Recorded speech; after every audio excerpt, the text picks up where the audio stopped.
22 mai 2022. Zona de plajă, 3 papuci.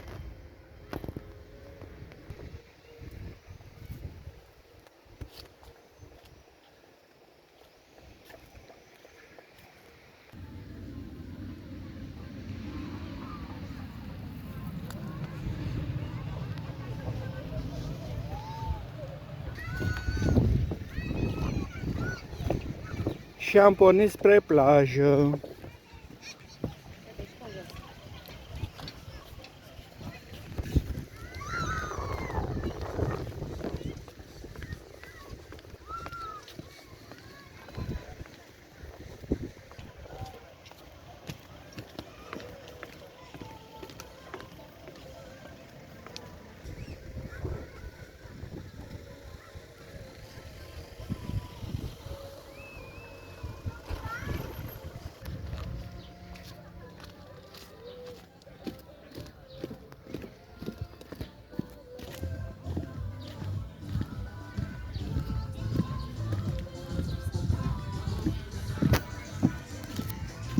Este ora 10:50.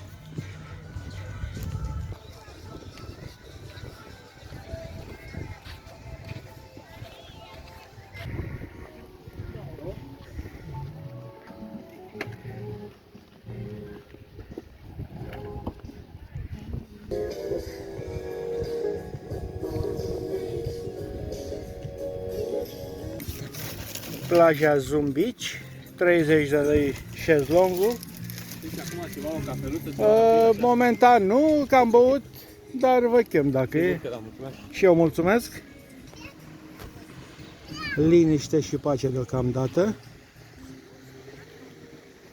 Ieri a fost aglomerat rău. Am vrut să iau o bere, erau cred că 60 de persoane la rând.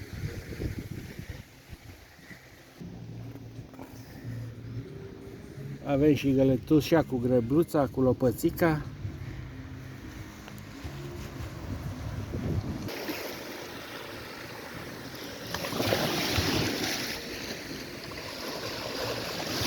Sunt o grămadă alge, dar sunt adunate.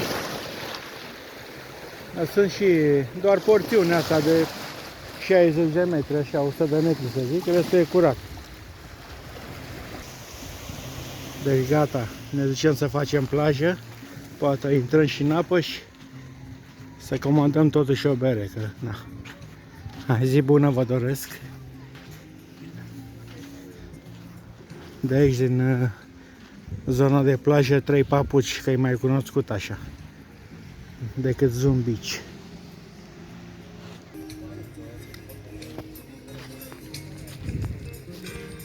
Ai, ce frumos mi-ai aranjat aici, mulțumesc.